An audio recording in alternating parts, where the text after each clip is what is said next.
Baik, selamat malam Bapak Ibu, Saudara-saudari yang dikasihi Tuhan Yesus, selamat malam. Jadi pada malam hari ini sesuai tema yang diberikan oleh panitia, kita akan berbicara mengenai tangga menuju ke surga, Stairway to Heaven. Kalau boleh saya tanya Bapak Ibu, Saudara-saudari yang dikasihi Tuhan Yesus, siapa di antara Anda yang ingin masuk ke surga? Semua ya, pasti mau ya. Tidak ada yang nggak mau ya. Ya, tapi ada joke yang kalau cukup viral berapa waktu lalu, semua ingin masuk surga, tapi disuruh duluan, nggak ada yang mau ya. Jadi semua ingin ke surga, tapi disuruh duluan, nggak ada yang mau. Ya, jadi kita akan berbicara mengenai tangga menuju surga, karena dasarnya kita juga punya kerinduan untuk pergi ke surga. Nah, surga itu apa? Nanti akan kita lihat ya. Jadi apa itu surga? Nah, sebelum kita masuk lebih lanjut tentang tangga menuju ke surga ini, saya ajak merenungkan beberapa poin ya. Jadi beberapa tahun lalu dalam satu perjalanan dengan kereta api, ya saya bertemu dengan rupanya dari bincang-bincang. Jadi saya perjalanan dari Surabaya ke Sragen dengan kereta api begitu. Lalu kemudian saya bertemu seorang bapak bincang-bincang ya, dia memperkenalkan diri kalau dia ini seorang trainer ya, jadi trainer yang kerjanya keliling-keliling dari BUMN satu ke BUMN yang lain ya, jadi di seluruh pelosok negeri ini, pelosok Nusantara, jadi sebagai tugas trainer ya. Nah, untuk BUMN. Nah, kemudian ya ngomong-ngomong ya ngalor ngidul begitu, akhirnya beliau itu tiba-tiba yang mengatakan, ini apa yang saya sharingkan ini berarti kejadiannya 12 tahun lalu ya. Ya. Jadi kemudian beliau mengatakan orang zaman sekarang ini banyak yang begitu reaktif ya. Apa-apa emosi, apa-apa cepat marah ya. Jadi beliau juga membandingkan dengan latar belakang sebagai seorang Jawa ya, dari suku Jawa. Beliau menyatakan itu, ya orang zaman sekarang ini begitu reaktif, apa-apa emosi, apa-apa marah. Nah, tapi sebenarnya kalau kita mau lihat, kita mau belajar dari masyarakat Jawa zaman dahulu, ya, ada kemudian orang-orang tua, itu ada satu kebiasaan yang sangat sederhana, yaitu apa? Ya, leyeh-leyeh, lalu kemudian sambil kemudian mendengarkan burung perkutut piaraannya. Kelihatannya ini satu kebiasaan yang sangat sederhana ya. Nah, tapi kemudian kalau kita melihat dari kalangan budaya Jawa ini, kebiasaan diam, leye-leye sambil mendengarkan suara burung perkutut, ya, suara burung perkutut ini. Tetapi ini juga rupanya kebiasaan ini juga membangun kehidupan batin, ya, lebih-lebih di kalangan masyarakat Jawa ya. Jadi kebiasaan untuk mendengar, ya, padahal zaman sekarang ini paling sulit, yaitu untuk apa? Untuk mendengarkan. Orang lebih senang ngomong, lebih suka banyak bicara daripada mendengarkan. Nah, tetapi kebiasaan dari orang-orang tua dalam budaya Jawa di masa lampau, leye-leye, lalu kemudian mendengarkan suara perkutut, ternyata kebiasaan ini kemudian artinya apa? Mempengaruhi batinnya, mempengaruhi ke dalam hidup batinnya, sehingga seringkali juga menimbulkan ketenangan batin. Sehingga kemudian orang-orang dulu, ya katanya orang-orang dulu, kata trainer tadi, artinya apa? Mudah untuk berefleksi, mudah untuk reflektif, mudah untuk mendengar. Karena apa? Batinnya tenang. Ya, kalau kemudian orang terlalu reaktif, cepat emosi, apa-apa marah, ya berarti sebenarnya satu pertanyaan, apa yang mengisi batinnya? Ya, tidak mungkin ketenangan, atau kemudian tidak mungkin karena apa? Tidak pernah belajar mendengar. Nah, kemudian kita lihat lebih lanjut, ada sebuah perusahaan otomotif di Jepang, ini punya kebiasaan untuk kemudian seluruh pegawai-pegawainya kemudian di training untuk mengikuti latihan meditasi. ya meditasi sesuai dengan agama dan kepercayaan mereka, ya. Yaitu kemudian dengan harapan apa dari perusahaan otomotif ini? Artinya apa? Kalau pegawai-pegawai ini, kalau karyawan-karyawan ini kemudian membiasakan diri juga untuk hening, untuk mengheningkan diri, maka dengan sendirinya apa? Ini mempengaruhi batin mereka, dan ini juga akan keluar mempengaruhi aktivitas mereka dalam pekerjaan. Dan memang kemudian terbukti dari apa yang dilakukan perusahaan ini, kemudian apa? Ternyata dengan latihan-latihan meditasi itu kemudian apa? Ini juga meningkatkan kinerja di perusahaan itu. Ya, kita juga sudah jumpai di sana sini satu perkembangan di mana-mana.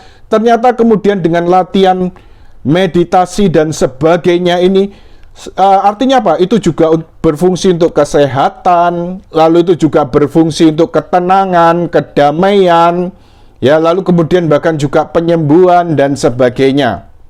Nah, satu pertanyaan sekarang, jadi ini saya ambilkan satu bentuk contoh dari suatu budaya, dan kemudian satu contoh lagi dari kepercayaan atau agama tertentu, tetapi dengan tujuan sebuah perusahaan melakukan itu supaya artinya apa? Meningkatkan kinerja pegawai-pegawainya. Nah, bagaimana dengan kita, para pengikut Kristus, para murid-murid Kristus? Baik, akan kita lihat bagaimana yang diajarkan gereja, ya. Jadi kemudian ada satu tradisi yang sangat dalam dan juga sangat tua dalam gereja. Ini juga berkembang sampai saat ini dan juga kita praktekkan dalam komunitas kita, ya. Mari kita baca bersama-sama dari apa yang dinyatakan oleh Gereja Katolik, diajarkan gereja dalam Katekismus Gereja Katolik nomor 2708. Ya, jadi 2708. Baik, Anda bisa baca bersama-sama apa yang ada di PowerPoint ini. Meditasi memakai pikiran, daya khayal, gerak perasaan, dan kerinduan. Usaha ini penting untuk memperdalam kebenaran iman, untuk menggerakkan pertobatan hati, dan memperkuat kehendak guna mengikuti Kristus. Doa Kristen terutama berusaha untuk bermeditasi tentang misteri Kristus, sebagaimana terjadi waktu pembacaan kitab suci, Lectio Divina, dan pada doa Rosario. Bentuk renungan doa ini mempunyai nilai yang besar, tetapi doa Kristen harus mengejar lebih lagi perkenalan Yesus Kristus penuh cinta dan persatuan dengan Dia. Jadi ini bagaimana gereja mengajar tentang doa, ya. Dan kemudian itu diajarkan gereja, dimuat dalam Katekismus Gereja Katolik nomor 2708. Jadi gereja mengajar tentang meditasi, ya. Jadi meditasi memakai daya-daya batin, yaitu pikiran, daya khayal, gerak perasaan, juga kehendak, kerinduan. Jadi daya batin yang terutama akal budi, lalu kemudian ingatan, kemudian kehendak. Ya. Jadi tujuan dengan orang melakukan meditasi yaitu kemudian memperdalam kebenaran iman, menggerakkan pertobatan hati, dan memperkuat, jadi menguatkan kita untuk bertekun untuk mengikuti Tuhan Yesus. Nah, tetapi kemudian disoroti gereja bagaimana ini dapat dilakukan melalui pembacaan kitab suci. Lalu kemudian apa? Lectio Divina. Dan juga kemudian apa? Dinyatakan gereja di sini, yaitu juga dapat dilakukan meditasi ini melalui doa Rosario. Ya. Jadi saya rasa membaca kitab suci, lalu kemudian Lectio Divina, doa Rosario, ini bagian kehidupan sehari-hari dari orang-orang Katolik, ya. Jadi juga kehidupan sehari-hari bagi kita yang ada dalam komunitas ini. Benar enggak, Bapak Ibu, saudara-saudari yang dikasihi Tuhan Yesus? Ya, walaupun saya tidak mendengar jawaban Anda, tapi saya yakin pasti Anda menjawab benar, begitu ya. Oke, menjadi makanan sehari-hari bagi kita semua ya. Nah, tetapi kemudian yang ditekankan gereja di sini, ya, doa Kristen atau doa Kristiani harus mengejar lebih lagi perkenalan Yesus Kristus penuh cinta dan persatuan dengan Dia. Ya, saya tekankan lagi, doa Kristen harus mengejar lebih lagi perkenalan Yesus Kristus penuh cinta dan persatuan dengan Dia. Ada satu tekanan yang dinyatakan gereja, bahwa segala yang kita lakukan, doa-doa yang kita lakukan, kita persembahkan pada Tuhan. Entah bagi Anda yang kemudian membiasakan diri dalam komunitas ini, kan memang dianjurkan sesuai pedoman hidup ya. Jadi terjemahan atau penjabaran dari statuta, yaitu ada yang kemudian disebut pedoman hidup. Dalam pedoman hidup yang lama, saya kurang paham yang baru ya, tetapi dalam pedoman yang hidup yang lama, di situ dijabarkan ketika berbicara tentang bagaimana tentang komitmen atau kewajiban doa. Ya, jadi kewajiban doa yaitu apa? Mempersembahkan waktu untuk doa dan bacaan kitab suci dengan dilakukan 1 jam sehari, dan pelaksanaannya dapat dilakukan secara bertahap. Ya, baik. Nah, kalau kita rangkum, jadi gereja memberikan satu tekanan, ya, meditasi, lalu bentuk-bentuk doa yang ada dan umum dalam gereja dengan membaca kitab suci yaitu Lectio Divina, kemudian juga doa rosario, tetapi kemudian harus punya tujuan yang harus dikejar. Tujuan yang mempunyai nilai yang jauh lebih besar, yaitu apa? Perkenalan Yesus Kristus penuh cinta dan persekutuan dengan Dia. Di sini kemudian saya bahasakan tadi terjemahan dari dalam katekismus ya, saya bahasakan lebih enak. Tujuan doa Kristiani yaitu apa? Mengenal dan mengasihi Yesus Kristus serta bersatu dengannya. Dalam komunitas kita berbicara tentang visi misi dalam kuasa Roh Kudus, mengalami dan menghayati sendiri kehadiran Allah yang penuh kasih dan menyelamatkan, sampai pada persatuan cinta kasih dan menghantar orang lain, membawa orang lain ke dalam pengalaman yang sama. Ya, ternyata visi misi kita yaitu menjalin hubungan pribadi dengan Tuhan sampai persatuan cinta kasih dengan Allah. Sebenarnya ini juga sudah dinyatakan gereja dalam katekismus, dalam pengajarannya, yaitu apa? Mengenal dan mengasihi Yesus Kristus serta bersatu dengannya. Bandingkan dari Katekismus Gereja Katolik nomor 2708 yang telah kita baca tadi. Mengenal dan mengasihi Yesus Kristus serta bersatu dengannya. Ya, jadi doa ini punya tujuan, yaitu mengenal dan mengasihi Yesus Kristus dan bersatu dengannya. Nah, kembali pada tema Stairway to Heaven, jadi tangga menuju ke surga. Nah, saya ambil dulu apa? Kata-kata surga. Ya, tadi semua saya tanya, siapa yang ingin masuk surga? Siapa yang pengen masuk surga? Angkat tangan. Ya, oke. Ya, ini kita nanti harapannya kita semua bertemu ya dalam satu komunitas besar di surga yang jumlahnya tidak terbatas. Ya, semakin banyak orang yang kita rindukan untuk masuk surga. Kadang-kadang pengertian surga ini kadang-kadang ya dalam tanda kutip kadang-kadang saya jumpai ada pengertian-pengertian yang egois. Kamu harus masuk kelompokku supaya kamu bisa masuk surga. Ya, atau kemudian ya pokoknya yang penting saya selamat, saya masuk surga, orang lain kemudian surga gambarannya begitu egois. Ya. Digambarkan begitu egois. Ada satu cerita tentang surga ya. Jadi tentang surga. Jadi ini satu cerita, ini satu cerita mungkin Anda pernah mendengar. Ya kalau kita lihat film-film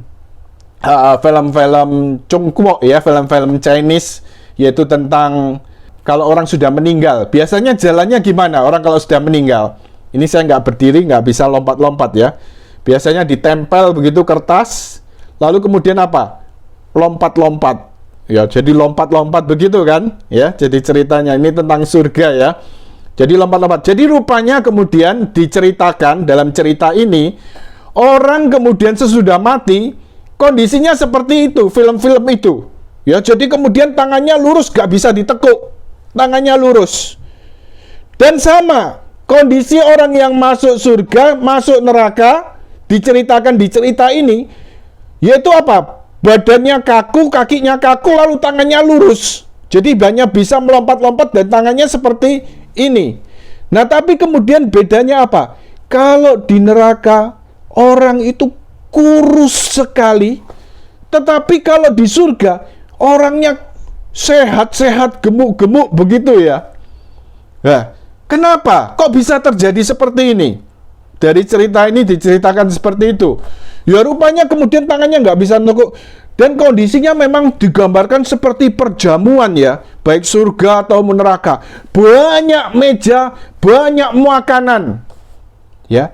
Tetapi kemudian di neraka orang begitu kurusnya, walaupun banyak makanan di depannya, dia hanya bisa melompat-lompat terus. Tapi di surga, orang-orang itu kemudian bisa gemuk. Kenapa? Ya rupanya yang di neraka, artinya apa? Orang kemudian sesudah mati masuk neraka, dia hanya berpusat pada dirinya sendiri. Sehingga yang dia pikirkan, aku ingin makan, aku ingin makan. Tapi dia nggak bisa apa? Nggak bisa makan, karena apa? Tangannya coba pegang, nggak bisa dimakan. Jadi dia stres terus ya, hidupnya menderita terus. Ini cerita loh ya, ini cerita. Ya, jadi ini stres terus, lalu kemudian nggak bisa makan. Jadi sampai kurus kering, menderita, pengen matanya besar, mendeli begitu ya. Ingin meraih makanan, tapi nggak bisa makan. Ini neraka. Pokoknya aku pengen makan, tapi nggak bisa makan. Tapi di surga itu kemudian apa? Orangnya walaupun tangannya lurus terus, tapi bisa gemuk-gemuk apa? Di surga ini yang ada hanya cinta kasih, karena dipenuhi kasih Allah. Jadi walaupun tangannya lurus, dia kemudian ambil makanan, dia nggak pikir dirinya sendiri. Dia kemudian apa? Ambil makanan di meja, dia suapkan ke orang lain. Dan itu terjadi terus. Ya, jadi banyak makanan, tapi kemudian semuanya sehat. Ya, semuanya sehat, semuanya dapat makan kenyang, semuanya gemuk, begitu digambarkan dalam cerita ini. Artinya apa? Karena dia tidak memikirkan diri sendiri, di surga hanya ada kasih, hanya ada cinta. Sehingga dengan saling mengasihi, saling melayani, walaupun tangannya lurus, tapi dia bisa menyuap orang lain, ya, dia juga disuap orang lain, jiwa yang lain. Nah, akhirnya dia menjadi sehat dan gemuk. Dari ini satu cerita ya. Jadi di surga hanya ada kasih, dipenuhi oleh kasih Allah. Nah, satu pertanyaan, apa arti surga bagi kita? Apa arti surga? Apa arti kehidupan kekal? Baik, kita lihat apa yang dinyatakan oleh Tuhan. Mari kita lihat dalam Injil Yohanes bab 17 ayat 3.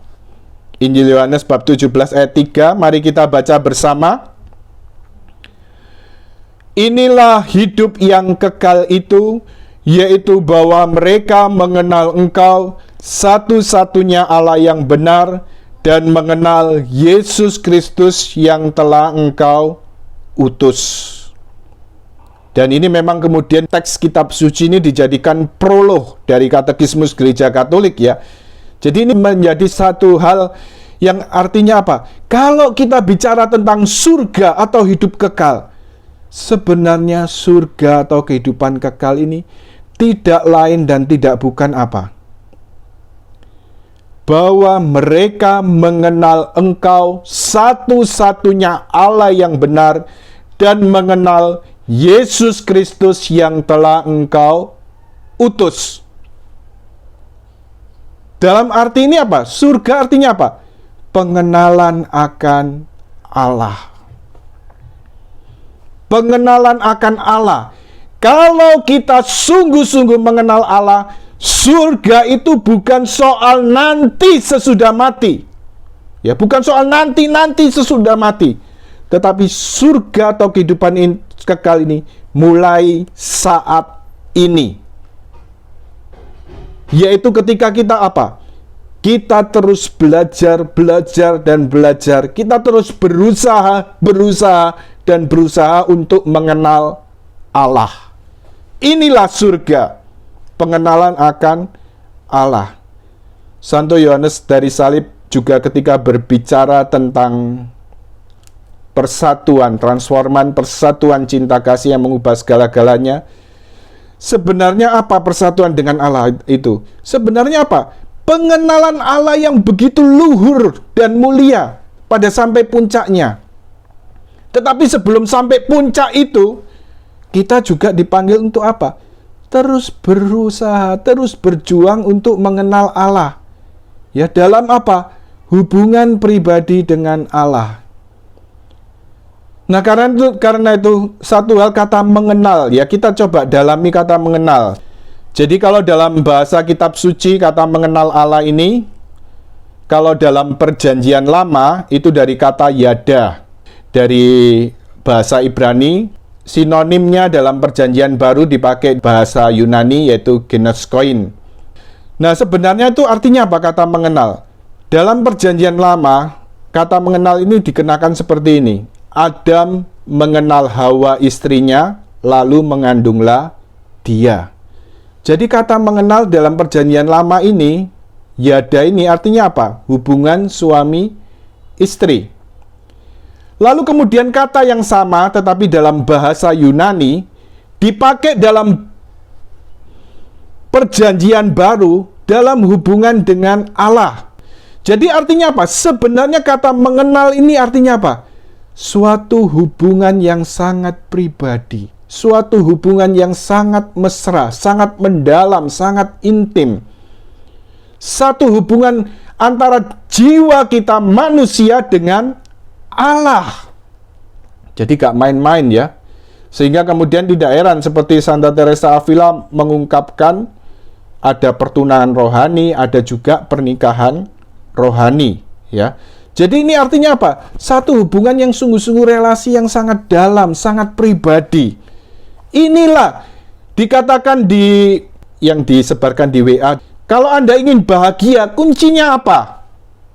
Ya, saya baca di sana, dikutip dari Santo Agustinus, Engkau menciptakan aku untukmu ya Tuhan. Gelisahlah hatiku sebelum beristirahat di dalam Engkau.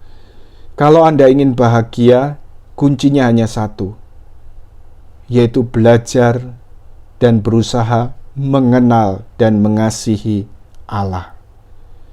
Mengenal dan mengasihi Allah. Dan ini harus sungguh-sungguh menjadi visi para murid Kristus.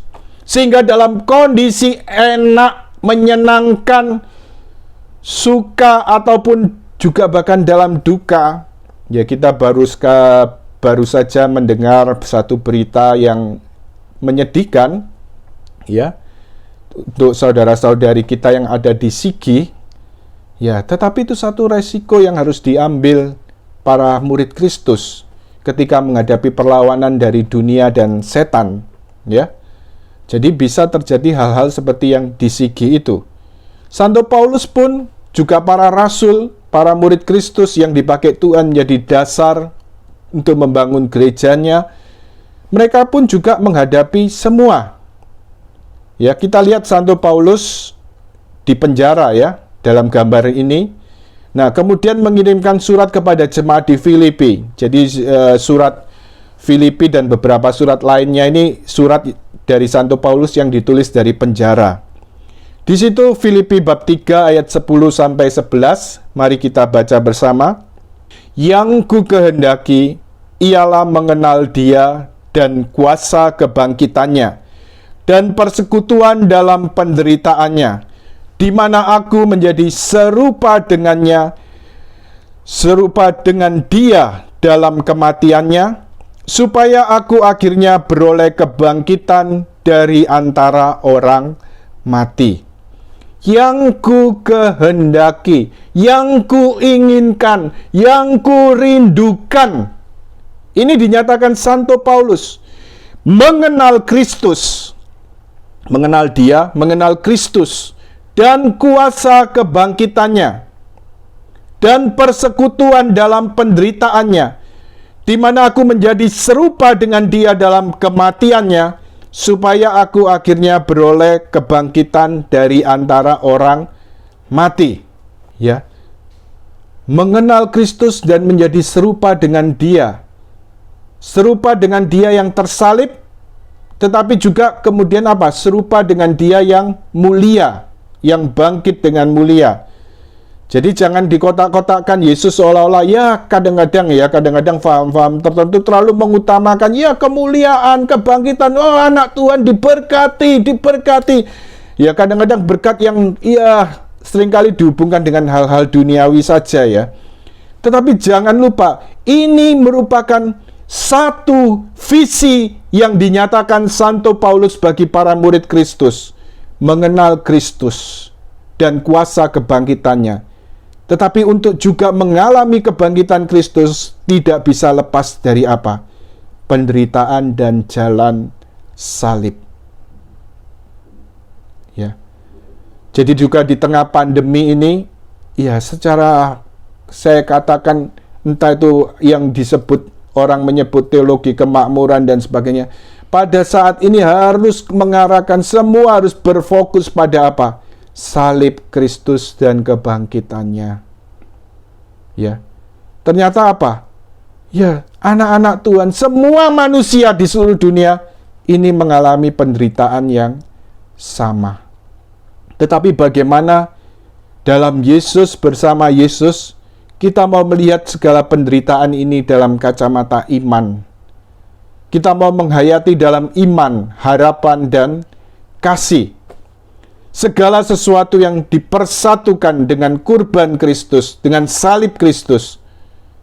Ya, kalau Anda mau menderita, bukan mau menderita ya. Siapa yang mau menderita? Nggak ada yang mau menderita ya.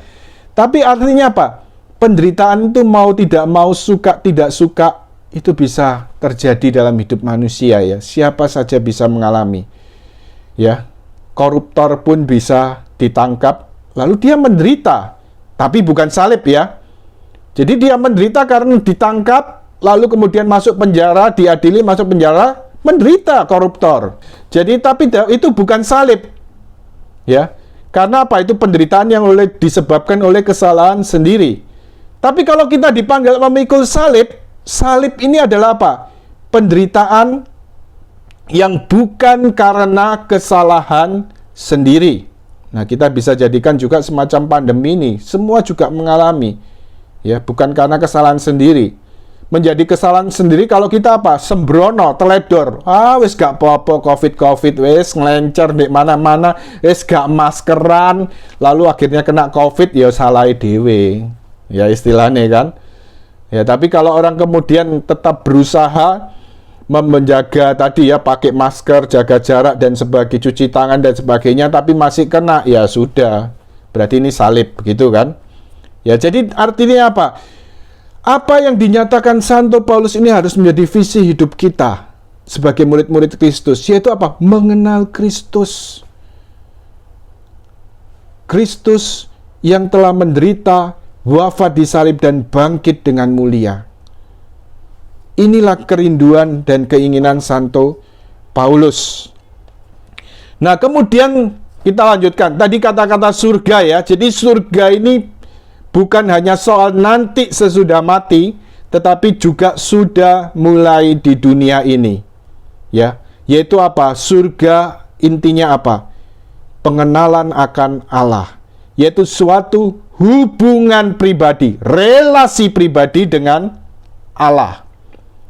Sekarang kembali pada tadi kata surga sudah kita bahas. Sekarang kita tangga menuju, stairway to heaven. Kita lihat tangga, kata-katanya tangga.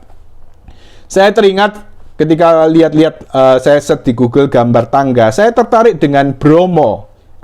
Kita masyarakat Jawa Timur kita pasti kenal Gunung Bromo ya. Nah, kalau di Bromo itu bagusnya kalau mau ke Bromo apa? Datangnya gelap ya, subuh begitu ya. Saya ingat pertama kali saya ke Bromo zaman SMA ikut kelompok Mudika begitu ya, naik bis malam-malam. Lalu kemudian apa? Turun dari bis, lalu namanya muda-mudi semuanya jalan kaki melewati lautan pasir, lalu naik tangga, peteng-peteng Bondoe Center, gelap-gelap, hanya berbekal senter. Tapi kita kemudian apa? Belani, ngoyo. Ya, kita kemudian mau belani ini apa ya? Kita mau berkurban walaupun gelap. Kita mau berkurban apa? Pokoknya sebelum matahari terbit, kita sudah sampai di puncak Bromo, di Kawah Bromo. Dan memang kemudian apa? Malam-malam naik tangga yang cukup tinggi tadi. Tetapi kemudian apa? Begitu sampai di Kawah Bromo itu, lalu begitu pagi matahari mulai muncul, apa yang dapat kita saksikan di sana? Luar biasa keindahan matahari terbit di Bromo. Kalau siang pernah pergi ya panas begitu aja ya, matahari sudah terik begitu, semua kelihatan. Tapi indahnya Bromo kan, yaitu apa? Ketika matahari terbit, kita berada di sana. Nah, demikian juga hidup rohani. Kalau saya kerenungkan, kalau Santo Yohanes dari Salib berbicara tentang malam gelap, ya memang kemudian ya selama pandemi ini memang saya merasa digerakkan oleh Tuhan. Ya, semoga itu memang sungguh-sungguh sesuai kehendak Tuhan. Ya, mulai dengan satu proses discernment, ya mencari kehendak Tuhan lebih dulu sampai akhirnya ya bonek, begitu ya, bono nekat. Ya, yaitu mulai membuat channel YouTube. Tapi saya mau kemudian juga tergerak untuk mulai membuat channel YouTube yaitu Jalan Doa. Ya, jadi channel YouTube judulnya Jalan Doa. Lalu kemudian pada saat ini memang berbicara tentang doa dari Teresa Avila, Yohanes Salib, lalu Teresia Lisieux. Sekarang mulai menginjak ke malam gelap Santo Yohanes dari Salib. Sudah sejak Maret yang lalu. Jadi kalau Anda mau melihat, menyaksikan silakan. Jadi Anda cukup search di YouTube Jalan Doa. Ya, Jalan Doa atau kemudian nama saya Effendi Tejokusumo itu nanti keluar. Nah, tapi jangan lupa ya, sedikit iklan, jangan lupa ditekan gambar lonceng ya. Jadi minta tolong di subscribe ya, jangan lupa ditekan gambar loncengnya. Baik, terima kasih sebelumnya. Baik, sekarang kita lihat. Ya, Santo Yohanes Salib menggambarkan tentang perjalanan menuju Tuhan, di mana juga tentang malam gelap. Ya, saya renungkan sedikit tentang malam gelap ini. Ini kok gambarannya pas ya, seperti ketika orang naik Bromo ini. Kita harus malam-malam. Artinya apa? Subuh-subuh sebelum matahari terbit kita harus naik tangga. Naik tangga sampai pada kawah. Dan kita merasa luar biasanya keindahan matahari terbit di kawah itu. Walaupun kita harus lebih dulu melewati kegelapan malam. Yaitu harus sungguh-sungguh kalau dalam hidup rohani berjalan dalam iman, harapan, dan cinta kasih. Sampai akhirnya menuju persatuan cinta kasih dengan Allah. Nah, sekarang apa?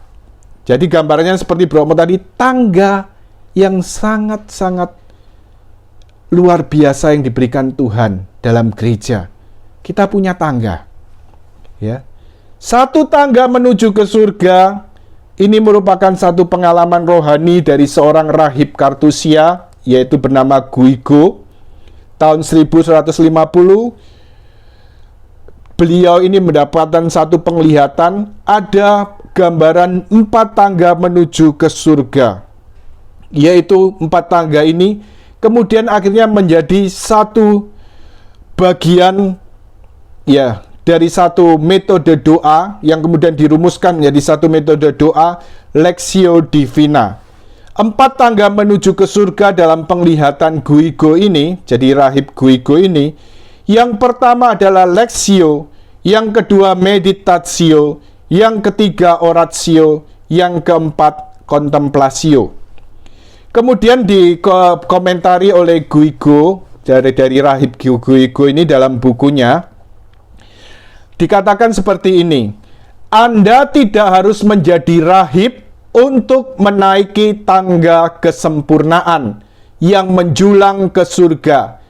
Firman Tuhan atau sabda Allah menghidangkan mana, atau mana roti surgawi ya. Jadi Israel diberi makan oleh Tuhan dari surga, yaitu berupa mana, roti surgawi. Sabda Allah menghidangkan mana dari meja perjamuan surgawi bagi Anda semua yang lapar. Ya, satu kata-kata dari Guigo ini kalau kita lihat, syaratnya apa? Anda harus lapar. Lapar dan haus akan Allah. Berbahagialah mereka yang lapar dan haus akan kebenaran. Dari sabda bahagia ya. Jadi Anda harus lapar dan haus akan Allah. Supaya artinya apa? Dengan lapar itu Anda mencari, ya, Anda mencari mana itu yang dihidangkan Tuhan dari meja perjamuan surgawi, yaitu apa? Sabda Allah dalam kitab suci. Tapi juga jangan lupa ada makanan rohani lain yang juga luar biasa, dan ini juga diajarkan gereja, juga ada dalam katekismus, yaitu selain firman Tuhan atau sabda Allah dalam kitab suci, tetapi juga ada apa? Eka Risti. Ya, ini yang luar biasa ya dalam gereja Katolik, karena artinya apa? Baik, jadi kalau Anda ingin mengenal Allah, ingin hidup dalam pergaulan yang mesra dengan Allah, maka hendaklah Lectio Divina ini juga menjadi satu kebiasaan. Suatu artinya apa? Kehidupan sehari-hari, yaitu membaca kitab suci secara meditatif. Kalau kita lihat, jadi istilah Lectio Divina sebenarnya yaitu kitab suci sebagai bacaan ilahi, ini sudah mulai dari gereja awali ya, juga mulai zaman bapak gereja. Diungkapkan oleh seorang bapak gereja yang bernama Origenes. Jadi yang hidup tahun 184 sampai 253. Jadi istilah Lectio Divina ini mulai ada dalam gereja. Sedangkan praktek bacaan kitab suci secara meditatif, Lectio Divina belum menjadi 4 tahap ya. Belum menjadi 4 langkah tadi. Ini dimulai, jadi bacaan kitab suci secara meditatif sudah dimulai abad ke-6 oleh Santo Benedictus yang hidup tahun 480 sampai 547. Dan kemudian akhirnya Lectio Divina ini berkembang menjadi 4 langkah. Tadi apa? Lectio, meditatio, lalu ke oratio, lalu contemplatio. Ini kemudian mulai dari pengalaman penglihatan yang dilihat oleh Rahib Guigo, Rahib Kartusia tadi. Ya, jadi dalam penglihatan dia melihat 4 tangga menuju ke surga, kemudian dirumuskan menjadi 4 langkah Lectio Divina, dan kemudian ditulis dalam buku The Ladder of Monk, Tangga Kerahiban. Ya. Tetapi seperti ditekankan tadi bahwa Anda tidak harus jadi rahib untuk melakukan Lectio Divina ya. Tetapi apa? Lectio Divina ini untuk semua umat Kristiani, ya, untuk seluruh umat Allah. Nah, kita lihat pengertian Lectio Divina jadi merupakan pembacaan kitab suci yang dilakukan orang-orang Kristiani untuk memupuk iman, harapan, dan kasih. Satu metode doa dengan kitab suci. Jadi satu hal, kalau kita lihat di sini kitab suci, bapak-bapak gereja menyatakan apa kitab suci ini? Secara sederhana, ini kitab suci ini apa? Surat cinta dari Allah untuk umatnya. Bagi Anda yang hidup mungkin sekitar tahun 80, lahir tahun 80 ke atas, ya, kita masih mungkin mengenal apa itu surat cinta. Ya. Bagaimana rasanya menerima surat cinta? Ya, surat cinta dari Allah untuk umatnya. Kalau kita sungguh-sungguh merasa ketika pengalaman menerima surat cinta atau membuat surat cinta itu rasanya wah sejuta lah rasanya. Maka bagaimana kita mendekati sabda Tuhan ini? Apakah kita sungguh-sungguh menjadikan kitab suci ini surat cinta dari Allah untuk kita umatnya? Baik, next. Satu sikap untuk mendengar sebelum masuk Lectio Divina, seperti Samuel. Bersabdalah ya Tuhan, hamba-Mu mendengarkan. Jadi kita perlu artinya satu sikap terhadap kitab suci. Ya, sikap seperti Samuel. Bersabdalah ya Tuhan, hamba-Mu siap mendengarkan. Dan kemudian dinyatakan gereja lebih lanjut, jadi sikap mendengarkan. Seorang hamba atau seorang murid yang mau mendengarkan gurunya, atau seorang anak yang mau mendengarkan bapaknya. Kita lihat lebih lanjut arah dan tujuan kitab suci dari Dei Verbum nomor 25.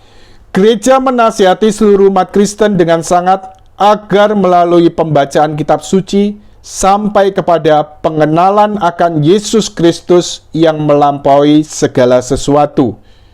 Bandingkan dari Filipi bab 3 ayat 8. Lalu kemudian ditegaskan oleh seorang bapak gereja, Santo Hieronymus, tidak mengenal kitab suci berarti tidak mengenal Kristus. Waduh, tidak mengenal kitab suci, tidak mengenal Kristus. Ya. Baik, sekarang kita lihat tujuan Lectio Divina. Baik, kita lihat, jadi kalau kita melakukan Lectio Divina, ini mempunyai satu tujuan sebagaimana diungkapkan oleh seorang paus sekaligus pujangga gereja ya, yaitu Santo Gregorius Agung. Yaitu tujuan Lectio Divina untuk apa? Menyelami hati Tuhan melalui kitab suci, melalui sabda Allah. Menyelami hati Tuhan melalui sabda Allah. Lalu kemudian tujuan Lectio Divina melalui pembacaan kitab suci ini, ya, melalui pembacaan dan peresapan kitab suci ini, sabda Allah dalam kitab suci ini, maka dengan bantuan rahmat Allah, ketika kita meresap-resapkan sabda Tuhan, perlahan-lahan cara pikir kita, cara pandang kita akan diubah menjadi serupa dengan Kristus. Perlahan-lahan kita akan diubah untuk menjadi serupa dengan Kristus sendiri. Ya, saya ingat pada pertama ketika saya mengatakan seperti ungkapan trainer tadi, manusia sekarang cenderung reaktif. Nah, tetapi kemudian tadi dengan pengalaman batin sederhana untuk mendengarkan suara burung perkutut. Ternyata itu kebiasaan orang-orang tua zaman dulu, itu membuat hatinya, jiwanya lebih tenang. Sedangkan kita, dapat kita lakukan melalui apa? Peresapan sabda Allah dalam kitab suci melalui Lectio Divina.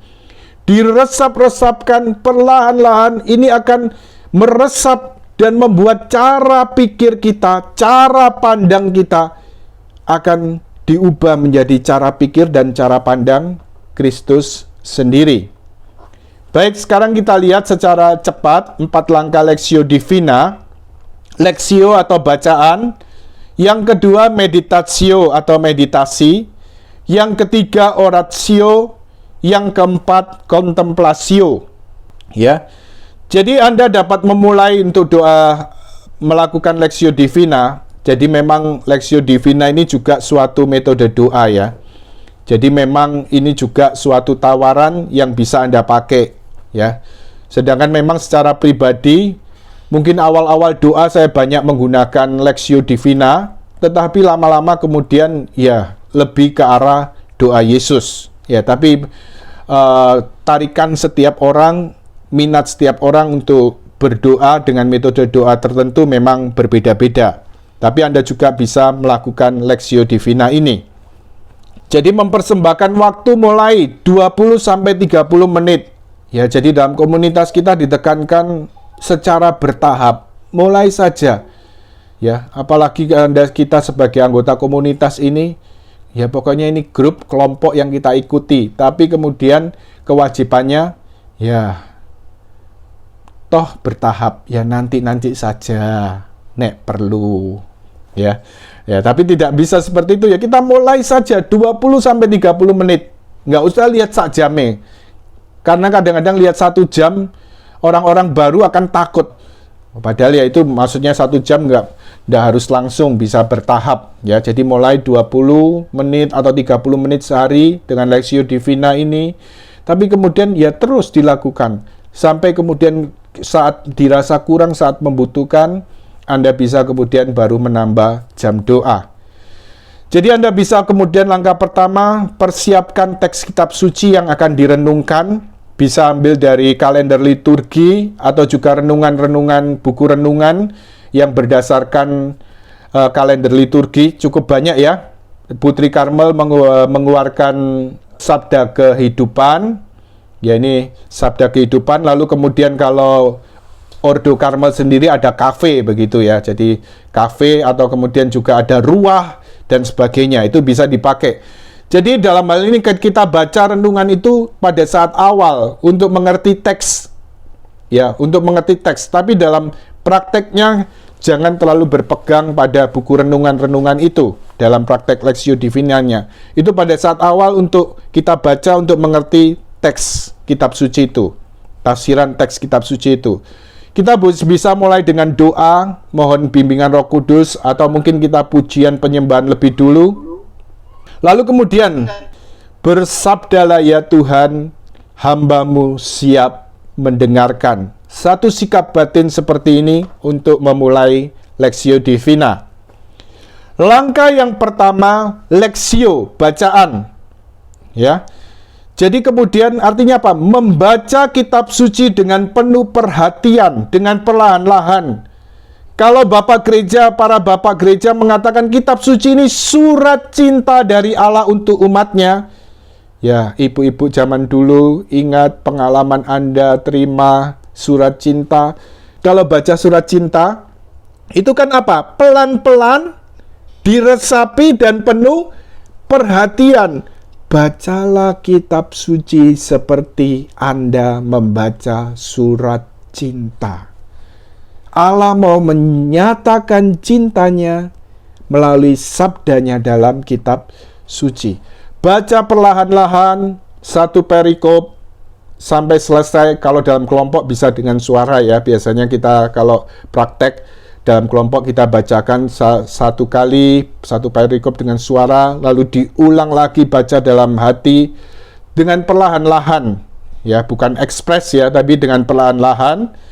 Nah, sampai kemudian kalau ada kalimat yang menarik minat, yang menyentuh. Ya, saya berikan contoh di sini ya, misalnya Filipi bab 3. Ya, tapi tidak mungkin kita praktek karena waktunya terbatas ya.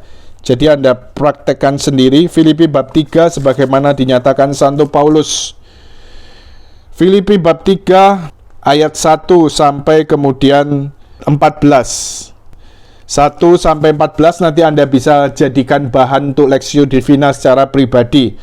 Jadi membaca perlahan-lahan contohnya seperti ini ya. Ya seperti ini. Malahan segala sesuatu kuanggap rugi karena pengenalan akan Kristus Yesus Tuhanku lebih mulia daripada semuanya. Oleh karena Dialah aku telah melepaskan semuanya itu dan menganggapnya sampah supaya aku memperoleh Kristus. Dan seterusnya. Lalu kemudian kalau seandainya, ini saya beri perumpamaan saja, ada ayat yang menyentuh, kita berhenti di situ. Yang ku kehendaki ialah mengenal Dia dan kuasa kebangkitannya dan persekutuan dalam penderitaannya, di mana aku menjadi serupa dengan Dia dalam kematiannya. Seandainya ayat 10 ini yang menyentuh atau yang menarik perhatian, kita berhenti di sini dan kemudian masuk dalam meditasi. Yang ku kehendaki, diulang-ulang ya kita baca, mengenal Dia dan kuasa kebangkitannya.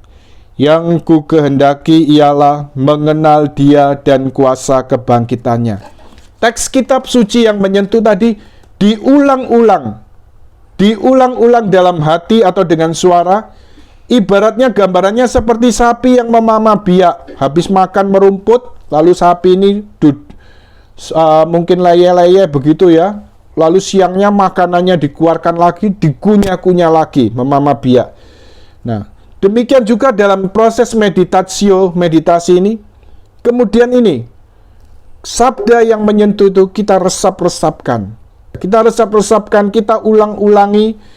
Atau seperti gambaran lain, seperti orang makan tebu. Dikunyah-kunyah sampai manisnya itu hilang. Ya, ibaratnya makan tebu kan. Dikunyah-kunyah. Seperti itu. Sabda Allah tadi yang kita ulang-ulang dalam hati. Sampai kemudian karena kita ulang-ulang dan meresap dalam hati, ada satu dorongan dalam hati di sini. Langkah yang ketiga yaitu oratio atau doa. Kita berdoa sesuai dorongan hati kita, sesuai kitab suci, teks kitab suci yang menyentuh tadi.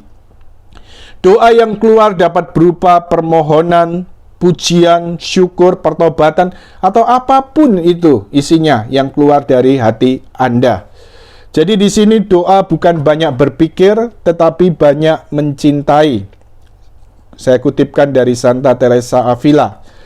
Lalu yang keempat, kontemplasi. Doa bukan hanya kita berbicara, tetapi kita juga perlu hening untuk membiarkan Tuhan yang berbicara. Jadi kita membiarkan sabda Tuhan tadi yang sudah diresapkan dalam hati kita, lalu kemudian kita doakan, kita kemudian masuk dalam keheningan. Nah, kalau kemudian dalam hening ini kita ditarik untuk masuk mengalami kehadiran Tuhan, silakan.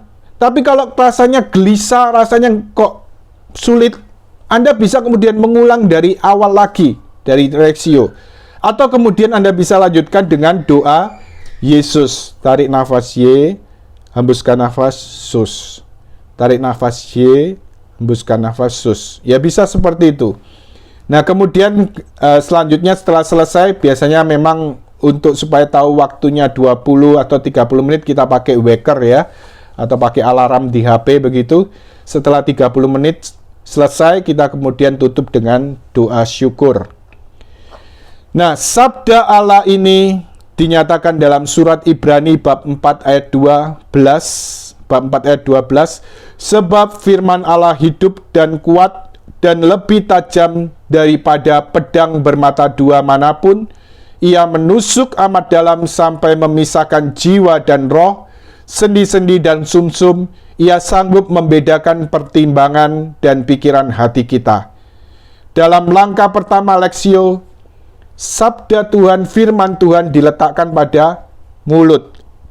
Lalu meditatio diletakkan pada pikiran. Lalu oratio dalam hati. Ada satu dorongan hati untuk berdoa. Jadi diletakkan pada hati. Kontemplasio, sabda Allah diletakkan dalam roh kita. Inilah satu langkah-langkah dari Lectio Divina. Tetapi satu hal, hendaknya peresapan sabda Tuhan melalui Lectio Divina ini juga artinya apa? Menjadi makanan sehari-hari dari kita. Tuhan mau memberi makan kepada kita yang lapar, yaitu melalui apa?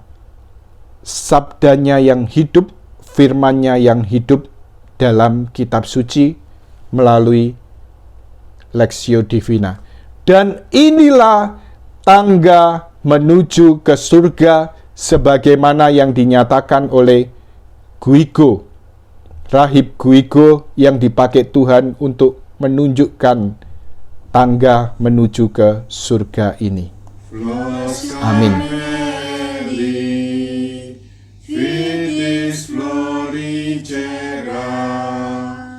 Splendor Celi, Virgo Puerbera, Singularis, Maternitis, Setiline